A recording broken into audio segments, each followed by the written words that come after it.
దేవుని పరిశుద్ధ నామానికి వందనాలు. నాకు ఈ అవకాశం ఇచ్చిన పాస్టర్ గారికి వందనాలు. అందరికీ కూడా క్రిస్మస్ శుభాకాంక్షలు. Happy Christmas, merry Christmas. Christmas అనేది ప్రపంచంలో 195 దేశాలుంటే సుమారుగా 150 దేశాల్లో ఈ యొక్క దినాన అనేక మంది క్రిస్మస్ పండుగ జరుపుకుంటా ఉన్నారు. అంటే ప్రపంచ దేశాల్లో అనేక మంది దేవుళ్ళు దేవతలను పిలువబడిన వారు ఉన్నారు. అనేక పండుగలు జరుపుకుంటున్నారు. కానీ ఇంత గొప్పగా ఇన్ని దేశాల్లో జరుపుకునేటటువంటి ఏకైక పండుగ ఏదైనా ఉందంటే అది ఒక క్రిస్మస్ పండుగ. ఈ పండుగ ఒక్కరోజు మాత్రం కాదు, కానీ నవంబర్ నెలలో ప్రారంభమవుతుంది కొన్ని దేశాల్లో. నవంబర్ నుంచి జనవరి వరకు అంటే సుమారుగా 2 నెలలు జరుపుకునేటటువంటి ఈ పండుగ అనేది మనుషులకి కొంచెం సంతోషకరమైన దినం. బైబిల్ గ్రంథంలో మొట్టమొదటిగా పండుగ అనేది మనం ఎక్కడ చూస్తామంటే పస్కా పండుగ దగ్గర నుంచి మనకు పండుగ అనేది కనిపిస్తూ ఉంటుంది. ఆ పస్కా పండుగ దినం నాడు ఇశ్రాయేలు దేవుడు కట్టడలు ఆ రూల్స్ అన్ని కూడా చెప్పాడు. ఆనాటి నుంచి కూడా ప్రతి ఒక్కరు కూడా పండుగ అనేది జరుపుకుంటూ ఉన్నారు. పండుగ అనేది ఎందుకంటే మనిషి ఆ పండుగ దినాన సంతోషంగా ఉంటాడని, అంటే అప్పటి వరకు ఉన్నటువంటి బాధలు కానీ కష్టాలు కానీ ఏమన్నా ఉంటే మర్చిపోయి ఆ రోజు చక్కగా మంచి బట్టలు వేసుకుని ఇష్టమైన ఆహార పదార్థాలు తింటా తన యొక్క స్నేహితులకు కానీ బంధువులకు కానీ శుభాకాంక్షలు చెప్పుకుంటా సంతోషంగా గడుపుతారని చెప్పేసి పండగ అనేది నిర్ణయించారు. కానీ దేవుడు ఇచ్చేటటువంటి ఈ పండగ ఎలాంటిదంటే ఇది కేవలం ఒక రోజు జరుపుకుని మిగిలిన 365 రోజుల్లో 364 రోజులు బాధగా దుఃఖంగా జరుపుకునేటటువంటి పండగ కాదు. కానీ యేసుక్రీస్తు వారు ఇచ్చేటటువంటి ఈ యొక్క పండగ సంతోషం, ఈ యొక్క పండగ ఆనందం ఆయన బిడ్డలుగా ఉన్నటువంటి వారి జీవితాల్లో ఎలా ఉండాలని ఆయన కోరుకుంటాడంటే ఎప్పటికీ కూడా సంవత్సరంలో 365 రోజులు, నెలలో 30 రోజులు, వారంలో 7 రోజులు, రోజులు 24 గంటలు, ప్రతి నిమిషము ప్రతి సెకండ్ కూడా ఆయనను ఆరాధించేటటువంటి బిడ్డలు సంతోషంగా ఉండాలని చెప్పేసి యేసుక్రీస్తు వారు ఆ సంతోషాన్ని ఈ భూమి మీదకి రక్షణగా తీసుకుని వచ్చారు. హల్లెలూయా. ఈ రోజు ఈ వాక్యమైన ప్రతి ఒక్క బిడ్డ కూడా క్రిస్మస్ దినాన ఉన్నటువంటి సంతోషం ఈ ఒక్క రోజు ఉండి రేపటితో ఆ యొక్క సంతోషాన్ని పోగొట్టుకునే వారిగా ఉండకూడదు. కానీ ప్రతిరోజు కూడా మనం ఎటువంటి పరిస్థితుల్లో కూడా బాధ వచ్చినప్పటికీ కూడా మనం క్రీస్తు ఇచ్చేటటువంటి ఆ యొక్క రక్షణను గుర్తు చేసుకుంటా సంతోషంగా మనం జీవించేవారుగా ఉండాలి. ఒక 15 సంవత్సరాల క్రితం ప్రపంచంలో ఉన్నటువంటి గొప్ప మేధావులు ఎవరున్నారో, లేదా ప్రపంచంలో ఎక్కువగా ఎవరైతే మనుషుల్ని ఈ లోకానికి చెందినటువంటి ఒక యూనివర్సిటీలో ప్రతి దేశం నుంచి కూడా మీ యొక్క దేశాల నుంచి వారి పేర్లు మాకు పంపించండి అని చెప్పేసి ఆ లండన్ యొక్క యూనివర్సిటీ వారు ఆ యొక్క ప్రతి ఒక్క దేశానికి వర్తమానాన్ని పంపించారు. ఆ యొక్క ప్రతి దేశం నుంచి 1500 పేర్లు ఆ యొక్క లండన్ దేశానికి వెళ్ళి 1500 మంది అంటే చాలా ఎక్కువ. ఈ 1500 మంది కాదు, కానీ వీళ్ళల్లో చాలా మందిని తగ్గించి 50 మందికి తీసుకొచ్చారు. ఇంకా 50 మంది కూడా ఎక్కువ మంది ఉన్నారని చెప్పేసి ఆ 50 మందిలో ఇంకా 10 మంది పేర్లు ఆ యొక్క గుర్తింపు కలిగిన వారు 10 మంది పేర్లు తీసుకొచ్చారు. ఆ 10 మందిలో 2వ స్థానంలో నెపోలియన్ అనే ఒక చక్రవర్తి పేరు 2వ స్థానంలో ఉంది. 3వ ప్లేస్ లో విలియం షేక్స్పియర్ అని చెప్పేసి ఆయన గొప్ప రచయిత, ఆయన యొక్క రైటర్, ఆయన యొక్క పేరు 3వ స్థానంలో ఉంది. 4వ స్థానంలో మహమ్మద్ ప్రవక్త యొక్క పేరు 4వ స్థానంలో ఉంది. 5వ స్థానంలో అమెరికా దేశాన్ని పరిపాలించినటువంటి యొక్క గొప్ప చక్రవర్తి అయిన రాజు అయినటువంటి ప్రెసిడెంట్ అయినటువంటి అబ్రహాం లింకన్ గారి పేరు 5వ స్థానంలో ఉంది. 6వ స్థానంలో అమెరికాని మొట్టమొదట పరిపాలించినటువంటి జార్జ్ వాషింగ్టన్ గారి పేరు 6వ స్థానంలో ఉంది. 7వ స్థానంలో జర్మనీని పరిపాలించినటువంటి హిట్లర్ యొక్క పేరు 7వ స్థానంలో ఉంది. 8వ స్థానంలో ఈ ప్రపంచ దేశాలన్నింటినీ ఏలినటువంటి గొప్ప పరాక్రమశాలి అయినటువంటి అలెగ్జాండర్ గారి పేరు ఇలా 8వ స్థానంలో ఉంది. ఆ తర్వాత రోమరాజులు కానీ ఇంకా అనేక మంది పేర్లు, వారందరి పేర్లు తర్వాత ఉంది. కానీ మొట్టమొదటి స్థానంలో ఎవరి పేరు ఉందని మనం ఆలోచించినట్లయితే మనం ఆరాధించేటటువంటి ఆరాధ్య దైవమైనటువంటి యేసుక్రీస్తు వారి పేరు మొట్టమొదటి స్థానంలో ఉంది. హల్లెలూయా. ఇంత గొప్ప మంది, ఇంత పరాక్రమశాలులు ఎంతో మంది ఉన్నప్పటికీ కూడా యేసుక్రీస్తు వారి పేరు మాత్రమే ఎందుకు మొట్టమొదటి స్థానంలో ఉందని మనం చూసుకున్నట్లయితే యేసుక్రీస్తు వారు ఎక్కడ కూడా ఆయన తను జీవించిన 33.5 సంవత్సరాల జీవిత కాలంలో కత్తి పట్టుకోవటం కానీ యుద్ధాలు చేయటం కానీ అసలు ఆయన గుర్రం కూడా ఎక్కలేదంట. అంటే అప్పటి వరకు రాజులుగా ఉన్న వారందరూ గుర్రాలెక్కి యుద్ధాలు చేస్తా అనేక మందిని చంపుతా రక్తపాతాన్ని చిందిస్తా భూమి మీద తమ యొక్క రాజ్యాన్ని స్థాపించారు. కానీ యేసు ప్రభువు వారు 33.5 సంవత్సరాలు ఆయన బోధించినటువంటి బోధలు ఎలాంటి అంటే ప్రేమ, కరుణ, జాలి, శాంతి ఇలాంటి మాటలే ఆయన భూమి మీద బోధించారు. కాబట్టి ఆయన యొక్క పేరు మొట్టమొదటి స్థానంలో ఉంది. ఆయన ఈ లోకంలో దొంగలను ప్రేమించారు, వ్యభిచారులను ప్రేమించారు, పాపులను రక్షించారు, కుష్ఠరోగుల్ని, అప్పటి వరకు కుష్ఠరోగంతో ఉన్న వాళ్ళందరినీ కూడా ఊరి వెలుపలికి తోసేసేవారు. కానీ అటువంటి కుష్ఠరోగులను కూడా ప్రేమించి చేరదీసి వారందరినీ కూడా సమాజంలోనికి తీసుకుని వచ్చారు. అందుకనే ఆయన క్రీస్తు, ఆయనతోనే ఈ యొక్క క్యాలెండర్ స్టార్ట్ అయింది. క్రీస్తు శకం అని చెప్పేసి, క్రీస్తు పూర్వం అని చెప్పేసి, యేసు క్రీస్తు వారితోనే ఈ యొక్క క్యాలెండర్ అనేది స్టార్ట్ అయింది. హల్లెలూయా. ఈ యొక్క మత్తయి సువార్త 1వ అధ్యాయం 1వ వచనం చదువుకోండి. మత్తయి సువార్త 1వ అధ్యాయం 1వ వచనం. అబ్రహాము కుమారుడు దావీదు కుమారుడైన యేసు క్రీస్తు వంశవాడు. ఇక్కడ పాత నిబంధన తర్వాత భక్తుడు నూతన నిబంధన రాసేటప్పుడు దేవుడు అతనికి ఒక ప్రేరేపణ ఇచ్చాడు. ఎవరి పేరు రాయాలి, మొట్టమొదట ఏ వాక్యం రాయాలి అని చెప్పి చూసుకున్నట్లయితే తొల్లిటి మానవుడైనటువంటి ఆదాము పేరు రాయలేదు. ఈ లోకంలో నరులందరూ భూమికి మీదకి రావడానికి కారణమైనటువంటి ఆదాము పేరు రాయలేదు. కానీ ఆ తర్వాత ఆదాము తర్వాత జలప్రలయంలో అనేక మంది నశించిపోతున్నప్పుడు మానవాళిని కాపాడినటువంటి ఆ యొక్క నోవాహు పేరు రాయలేదు. కానీ ఆదామును తప్పించి నోవాహును తప్పించి మొట్టమొదటి ఎవరి పేరు వచ్చింది మత్తయి సువార్తలో? అబ్రహాము కుమారుడు అని చెప్పేసి. ఆ తర్వాత అబ్రహాం తర్వాత మరలా 1000 సంవత్సరాల తర్వాత పుట్టినటువంటి దావీదు పేరుతో ఈ యొక్క కొత్త నిబంధన స్టార్ట్ అయింది. హల్లెలూయా. ఎందుకు అబ్రహాం పేరు రాశారు, ఎందుకు దావీదు పేరు రాశారని మనం ఆలోచించినట్లయితే, అబ్రహాముతో దేవుడు లోకంలో అన్యజనుడిగా ఉన్నటువంటి అబ్రహాముని లోకంలో నుంచి ఏర్పరచుకుని తన బిడ్డగా చేసుకున్నాడు. ఆ యొక్క అబ్రహాము దేవుడు ఒక వాగ్దానం చేశాడు. ఏమనంటే, అబ్రహామా, నేను నీ కేడము, నేను నీకు ఇచ్చేటటువంటి బహుమానం అత్యధికం అవుతుందని చెప్పేసి, నేను నీకు ఇచ్చే సంతానం ద్వారా భూమి మీద ఉన్నటువంటి సకల జనములు, సకల గోత్రముల వారు, ప్రతి ఒక్క మనుషుడు నీ యొక్క సంతానం ద్వారా ఆశీర్వదించబడతారని చెప్పేసి అబ్రహాముకు దేవుడు ఒక వాగ్దానాన్ని చేశాడు. హల్లెలూయా. అందుకే దేవుడు మొట్టమొదట ఆ యొక్క అబ్రహాముతో ఆ యొక్క నూతన నిబంధన స్టార్ట్ చేశాడు. ఆ తర్వాత దావీదు పేరు ఎందుకు రాశాడంటే, దావీదుకు కూడా దేవుడు వాగ్దానం చేశాడు. దావీదు, నువ్వు ముసలవాడు అయిపోయి మరణించిన తర్వాత నీ గర్భంలో నుంచి వచ్చేటటువంటి నీ యొక్క కుమారుణ్ణి ఈ సింహాసనం మీద రాజుగా నేను కూర్చోబెడతాను. నీ సింహాసనం మీద నీ తర్వాత ఆ వ్యక్తి రాజుగా ఉంటాడు. నీకు ఇచ్చే రాజ్యం ఎలాంటిదంటే శాశ్వతమైన రాజ్యాన్ని నీకు ఇవ్వబోతున్నానని చెప్పేసి ఆ యొక్క దేవుడు దావీదుకు వాగ్దానం చేస్తాడు. హల్లెలూయా.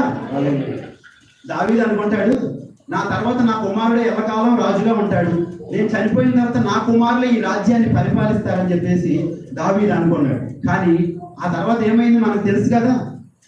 దావీదు తర్వాత ఎవరు వచ్చారు? సొలొమోను ఉన్నాడా? సొలొమోను రాజ్యం ఇప్పుడు ఉందా అని మనం చూసుకున్నట్లయితే సొలొమోను మరణించాడు, ఆయన రాజ్యం లేదు. ఆ తర్వాత దావీదు అనే రాజవంశమే పతనం అయిపోయింది. వారంతా కూడా బానిసలుగా మారిపోయారు.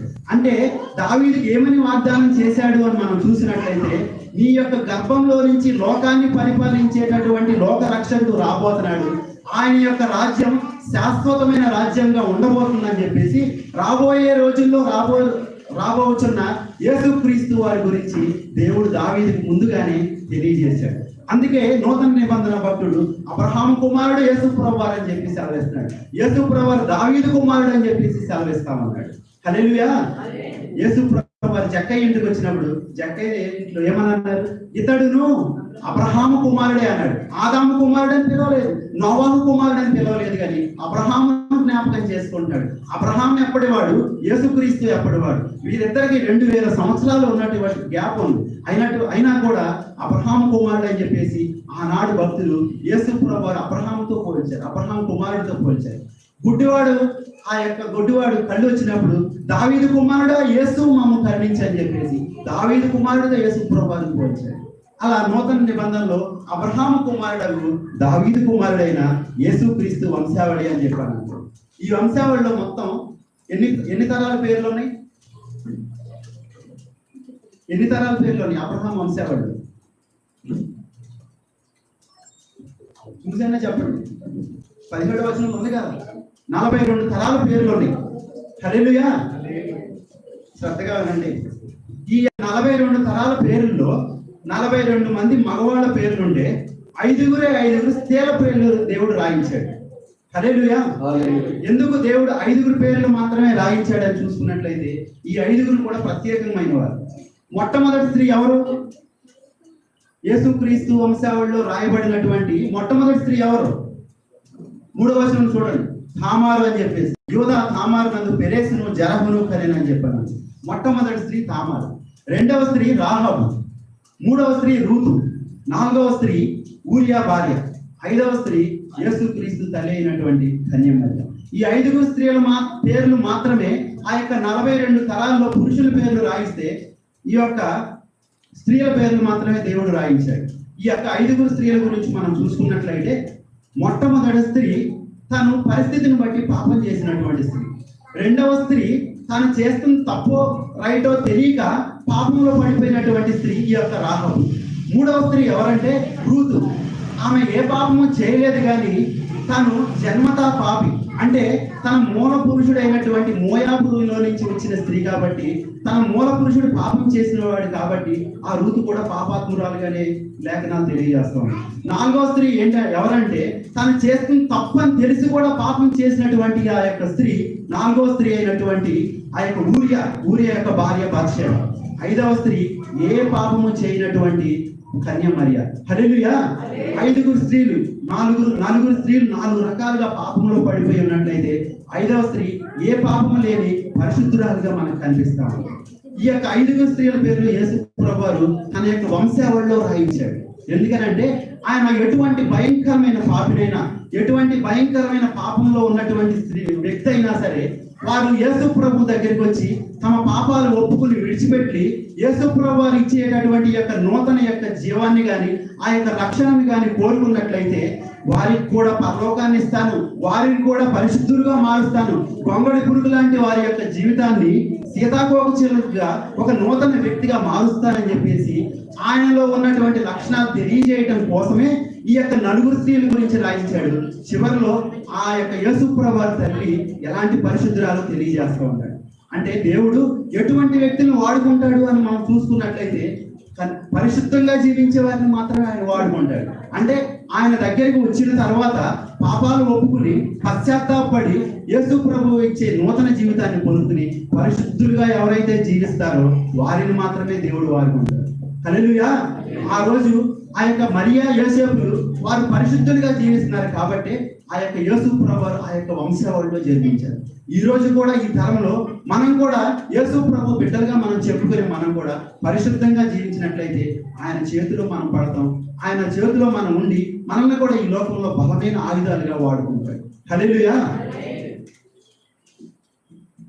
2వ అధ్యాయం 1వ వచనం. మత్తయి సువార్త 2వ అధ్యాయం 1వ వచనం.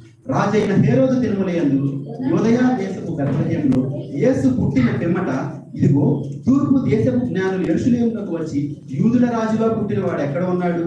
తూర్పు దిక్కున మేము ఆయన నక్షత్రం చూచి ఆయనను పూజింపవచ్చుమని చెప్పి హేరోదు రాజు ఈ సంగతి విన్నప్పుడు అతడును అతనితో కూడా యెరూషలేము వారందరూ కలవరపడింది. ఇక్కడ యేసు ప్రభువు వారు పుట్టినప్పుడు నక్షత్రం జ్ఞానులకు దారి చూపిస్తా ఉంది.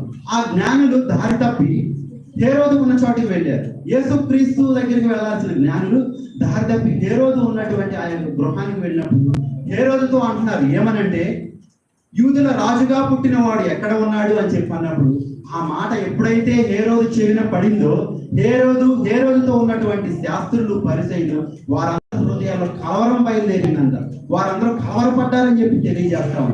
ఎందుకు కలవరపడ్డారు అని చెప్పి మనం చూసుకున్నట్లయితే అప్పటి వరకు నేనే రాజుని, నేనే ఈ యొక్క దేశాన్ని పరిపాలించే చక్రవర్తిని, నేను కాక మరొక రాజు నా స్థానంలో రాబోతున్నాడు అని చెప్పేసి హేరోదుతో పాటు ఉన్న వారందరూ కూడా వారి జీవితాల్లో కలవరం మొదలైంది.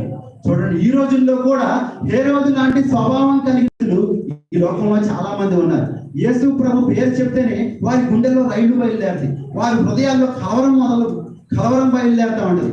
ఎవరినైనా ఈ లోకంలో ఈ యొక్క అనేక ప్రాంతాల్లో ఎవరి మాటలైనా తీసుకుంటారు కానీ ఎవరి గురించి అయినా చెప్పమంటారు కానీ యేసుక్రీస్తు పేరెత్తిన యేసుక్రీస్తు గురించి ఒక కరపత్రాన్ని కానీ ఒక పాట కానీ ఒక మాట కానీ ఏదైనా చెప్పినట్లయితే వారి హృదయాల్లో ఏమవుతుందంటే కలవరం బయలుదేరుతుంది. వారు యేసు ప్రభు మాటలు మాకు చెప్పొద్దు, యేసుక్రీస్తుని మా ఊరు తీసుకురావద్దు, ఆయనని ఈ లోకంలో లేకుండా చేయాలని చెప్పేసి ఆనాడు హేరోదులో బయలుదేరిన ఆ కలవరం ఈ లోకంలో కూడా అనేక మంది మనుషుల్లో బయలుదేరతాము.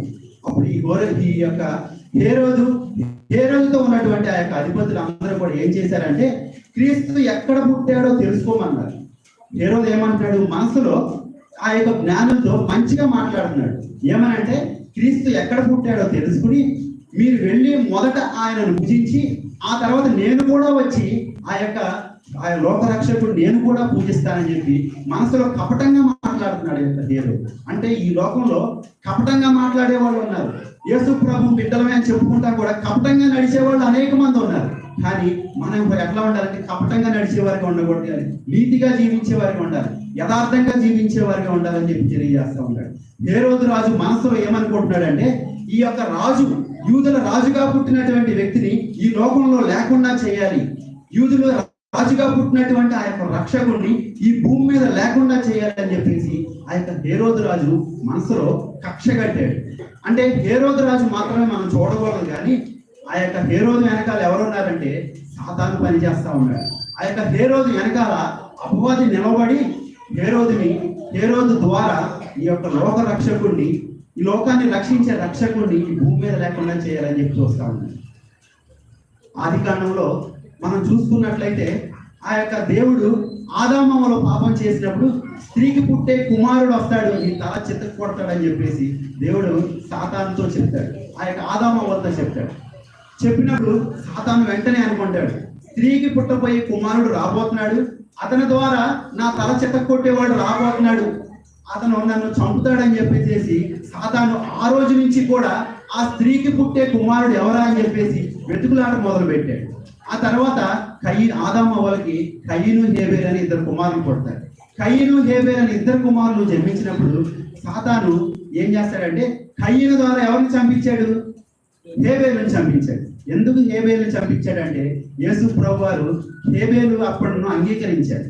అంటే హేబేలు ద్వారా యేసుక్రీస్తు వారు హేబేలు వంశావళి నుంచి లోకరక్షకుడు రాబోతున్నాడు అని చెప్పేసి హేబేలు అనేవాడిని లేకుండా చేస్తే ఈ లోకాన్ని రక్షించే లోకరక్షకుడు భూమి మీదకి రాడు, ఈ లోకాన్ని అంతటినీ రక్షించే రక్షకుడు ఈ భూమి మీదకి రాడని చెప్పేసి హేబేలును కయీను ద్వారా చంపించేస్తాడు. అంటే 2000 సంవత్సరాల నుంచి కూడా యేసు ప్రభు వారికి సాతానికి యుద్ధం జరుగుతూ ఉంది. ప్రతి మనిషిలో కూడా, ప్రతి ఒక్క తరంలో కూడా లోకరక్షకుడిని రాకోకుండా భూమి మీదకి సాతాను పన్నాగాలు పన్నుతా ఉన్నాడు.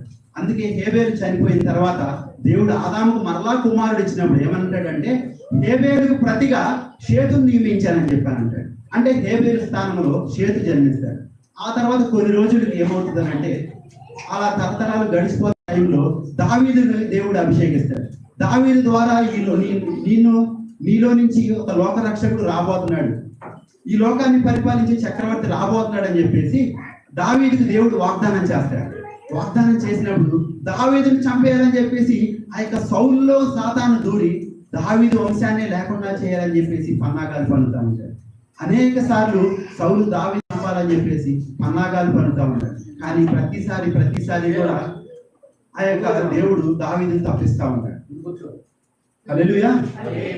ఆ తర్వాత దావీదు వంశంలో కొన్ని రోజులకి అతల్యా అనే ఒక దుర్మార్గురాలు లేచి దావీదు వంశంలో ఉన్నటువంటి మగ శిశువులందరినీ చంపేయాలని చెప్పేసి పన్నాగం పన్నింది. అలా మగ శిశువులందరినీ చంపేస్తున్న టైంలో ఒక ప్రధాన యాజకుడు ఏం చేస్తాడంటే యోవాషు అనేటటువంటి ఒక రాజకుమారుడు దావీదు వంశానికి చెందినటువంటి ఒక వ్యక్తిని దేవుని మందిరంలో దాచిపెట్టి ఉంచుతాడు. అలా అందరూ కూడా దావీదు వంశంలో చనిపోయినప్పుడు ఒకే ఒక వ్యక్తి బ్రతికుంటాడు. ఆ వ్యక్తి తర్వాత మరలా కొన్ని సంవత్సరాలకి యూదులందరూ కూడా ఆ యొక్క చెరగా వెళ్ళిపోతారు. చెరగా వెళ్ళిపోయే టైంలో ఎస్తేరు మొర్దెకై కాలం వచ్చింది. ఆ యొక్క ఎస్తేరు మొర్దెకై కాలంలో ఆ యొక్క యూదులందరినీ చంపాలని చెప్పేసి హామాను పన్నాగం పొందుతాడు. అంటే యూదులందరినీ చంపేస్తే ఏమవుతుంది? లోకాన్ని పరిపాలించే ఆ యొక్క లోకరక్షకుడు భూమి మీదకి రావడని చెప్పేసి యూదులందరినీ భూమి మీద లేకుండా చేయాలని చెప్పేసి సాతాను హామానులో దూరి హామాను ద్వారా యూదులందరినీ చంపాలనుకుంటాడు. ఆ తర్వాత దేవుడు ఆ యొక్క హామాను పన్నాగాన్ని తిప్పికొట్టి యూదులందరినీ కూడా రక్షిస్తాడు. అలా ప్రతి తరంలో కూడా సాతాను ఏం చేస్తున్నాడంటే యూదులు అనేవాడు లేకుండా చేయాలని చెప్పి చూస్తున్నాడు.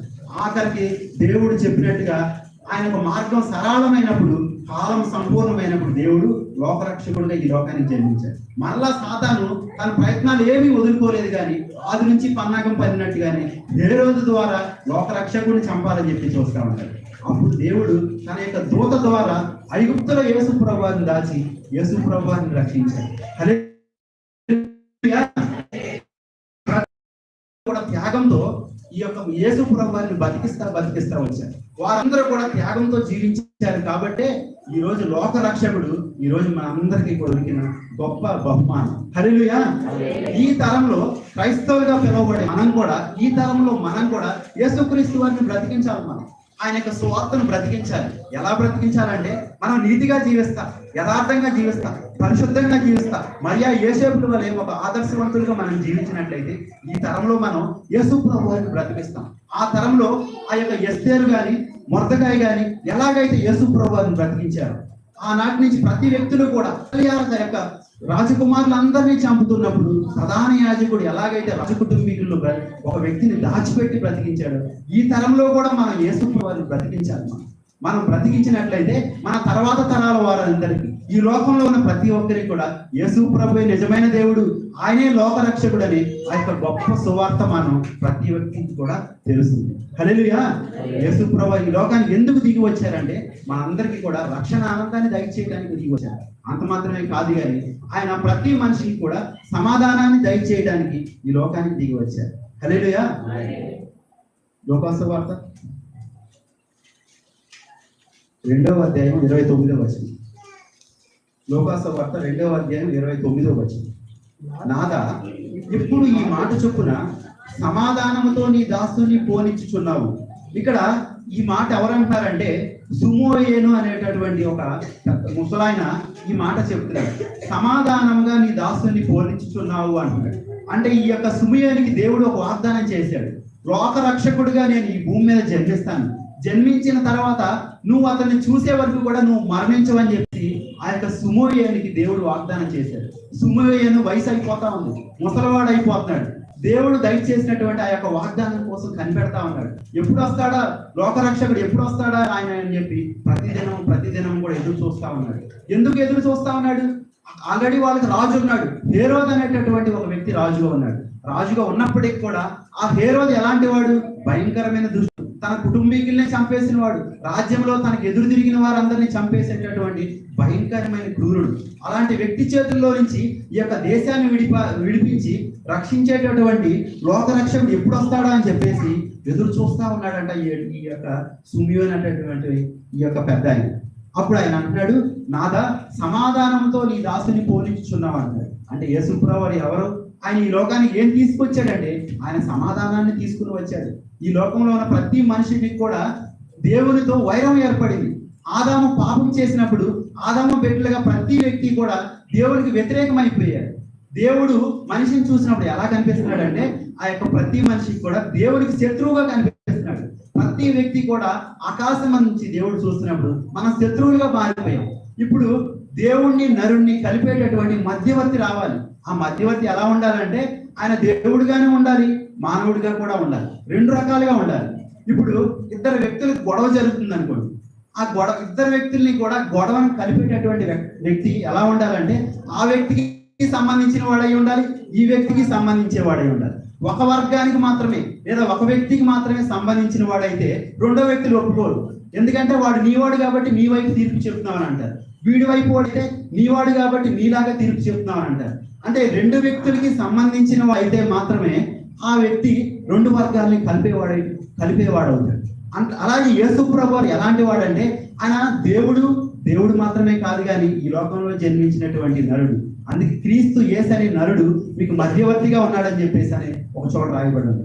అంటే యేసు ప్రభువు తండ్రిని దూరం అయిపోయిన తండ్రితో ఉన్నటువంటి ఆ యొక్క సంబంధాన్ని మనల్ని కూడా ఇద్దరిని కూడా కలిపి మనల్ని దేవుడితో ఏం చేశాడంటే సమాధానపరిచాడు. అప్పటి వరకు మనం దేవునికి దూరస్తున్నాం, దేవునికి మనం శత్రువులుగా జీవిస్తున్నాం. అలా దేవుడు శత్రువులుగా జీవించే మనల్ని ఈ లోకానికి దిగి వచ్చి సమాధానంతో మనల్ని అందరినీ కలిపి మనల్ని అప్పటి వరకు మనం దేవుడికి మనం శత్రువులుగా మనం ఎలా పిలుస్తున్నాం అంటే ఇప్పుడు మనం ఆయన్ని తండ్రి అని పిలుస్తున్నాం. పాత నిబంధనలో దేవుడు తండ్రి అని పిలిచిన వాళ్ళు ఎవరు లేరు. ఒక యేసు ప్రభువుకు మాత్రమే ఆయన తండ్రి అని తండ్రిని సంబోధించాడు. కానీ ఈ నూతన నిబంధనలో యేసు ప్రభువు ద్వారా ఆయన అంగీకరించిన మనం అందరం కూడా తండ్రి తండ్రి అని పిలిచేవారుగా ఉంది. ఇక్కడ ఉన్న మన అందరం కూడా ఎవరమంటే రకరకాల ప్రాంతాలకు చెందిన వారు, అందరూ కూడా ఒక తండ్రికి చెందినటువంటి బిడ్డలం కాదు. కానీ మనము నేను యేసు ప్రభు అని తండ్రి అంటున్నాను, పాస్టర్ గారు యేసు ప్రభు అని తండ్రి అంటున్నారు. కూర్చున్న మీరందరం కూడా యేసు ప్రభుని తండ్రి అని ప్రార్థన చేస్తున్నాం. ఎందుకు మనందరం తండ్రి అని పిలుస్తున్నామంటే మనందరం ఆరాధించేటటువంటి ఆరాధ్య దైవం ఒక్కరే కాబట్టి, యేసు ప్రభు మనందరినీ కలిపారు కాబట్టి, తండ్రికి దూరం అయిపోయినటువంటి ఆ యొక్క సంబంధాన్ని దగ్గర చేసి మనకి సమాధానాన్ని శాంతిని దయచేశారు కాబట్టి మనందరం కూడా క్రీస్తు ద్వారా ఆయన బిడ్డలం అయిపోయాం. ఇప్పుడు మనందరం కూడా క్రీస్తు బిడ్డలం కాబట్టి పరలోకమందున్న దేవుడిని మనం ఏమని ప్రార్థన చేస్తున్నాం అంటే పరలోకమందున్న తండ్రి అని ప్రార్థన చేస్తున్నాం. అంటే యేసు ప్రభువు వారు ఈ లోకానికి ఏం తీసుకొచ్చారంటే సమాధానాన్ని తీసుకొచ్చారు. దేవునికి దూరం అయిపోయినటువంటి సమాధానాన్ని తీసుకొచ్చి ఆ యొక్క దూరం అయిపోయిన తండ్రి కుమారుల్ని ఆయన కలిపారు. ఈ యొక్క క్రిస్మస్ దినాన క్రిస్మస్ ఉన్నది ఎందుకనంటే గుడ్ ఫ్రైడే కోసమే. గుడ్ ఫ్రైడే ఎందుకు ఉందనంటే పునరుత్థానం కోసం. పునరుత్థానం ఎందుకు ఉంది అని మనం చూసుకున్నట్లయితే యేసు ప్రభువు రెండవ రాకడలో తిరిగి రాబోతున్న ఆ యొక్క రెండవ రాకడలో రాబోతున్న ఆ యొక్క గుర్తుగా మనకు కనిపిస్తా ఉంది. క్రిస్మస్ మాత్రమే కాదు కానీ మన జీవితాల్లో యేసు ప్రభువు రెండవ రాకడలో రాబోతున్నారని రెండవ రాకడను కూడా మనం గుర్తు చేసుకుని ప్రతి నిత్యము కూడా ఆయన మనకి ఇచ్చినటువంటి రక్షణను భయంతోనూ వణుకుతోనూ కూడా కొనసాగిస్తూ ఉన్నారు. హల్లెలూయా. దావీదు ఒకసారి యుద్ధం చేస్తున్నప్పుడు ఏమవుతుందంటే యుద్ధంలో తనకు బాగా దాహం వేస్తుంది. దాహం వేసినప్పుడు తన దగ్గర ఉన్నటువంటి ముగ్గురు బలాఢ్యుల్ని పిలిచి మీరు నా కోసం బెత్లెహేం దగ్గరికి వెళ్ళి బెత్లెహేంలో ఉన్నటువంటి ఆ యొక్క బావి నీళ్లు తోడుకుంటారని అని చెప్పేసి దావీదు ఆ యొక్క ముగ్గురు బలాఢ్యులు సెలవిస్తాడు. ఆ యొక్క ముగ్గురు బలాఢ్యులు కూడా ప్రాణాలకు తెగించి ఆ యొక్క బెత్లెహేం దగ్గరికి వెళ్ళడానికి మధ్యలో ఫిలిష్తీయులు ఉంటారు. ప్రాణాలకు తెగించి ఫిలిష్తీయులు యుద్ధం చేసి బెత్లెహేం దగ్గరికి వెళ్ళి ఆ యొక్క బావి నీళ్లు తోడుకుని వచ్చి దావీదుకి ఇస్తారు. అంటే దావీదు ఏ దప్పికొని ఉన్నాడంటే బెత్లెహేం నీళ్లు తాగాలని చెప్పేసి గొప్ప దాహంతో ఉన్నాడు.